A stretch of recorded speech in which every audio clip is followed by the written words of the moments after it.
Throughout his ministry, Jesus clearly modeled a servant's heart. In fact, on Maundy, Thursday, he again demonstrated his selflessness when he washed the feet of his disciples. Amazing, right?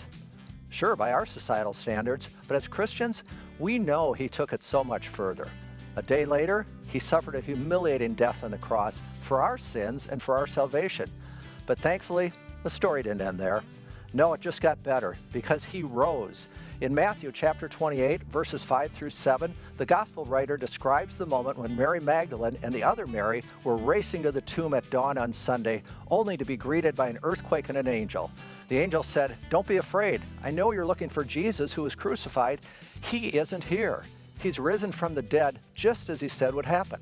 In the ultimate act of servitude, Jesus suffered, died, and rose from the dead. Could he have possibly set a clearer example for us that we are here to serve others, not just ourselves? It's hard sometimes, though, isn't it?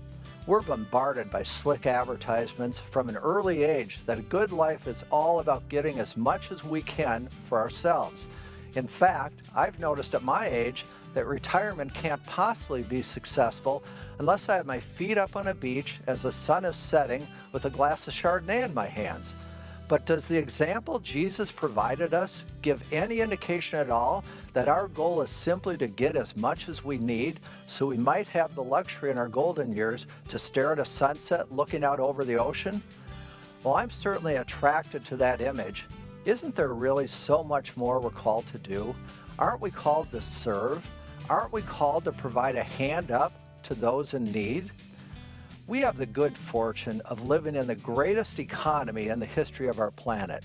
Our standard of living is incomprehensible compared to our brothers and sisters across the globe and even to so many in our own community.